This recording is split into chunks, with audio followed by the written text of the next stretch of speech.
Hello everyone, this is Mike Bryant with Jackson Contracting. My website's metalroofbuilder.com.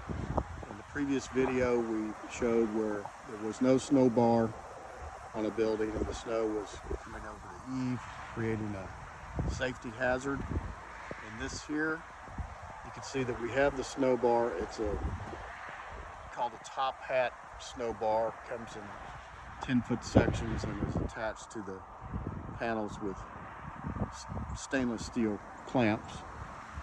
And you can see here that even though some snow is on the eave, it's not anywhere near the severity of what we looked at in the previous video. So the snow bar serves as kind of a restraint to keep the snow from caking up as it melts and goes into the gutter.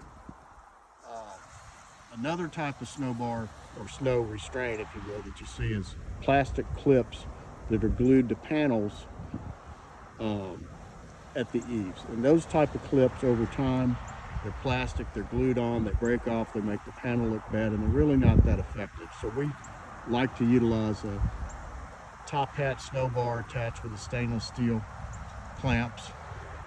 And I appreciate you guys watching. It's about 22 degrees out here. It's February 17, 2024. Take a look at my website, metalroofbuilder.com, and I hope you have a good weekend.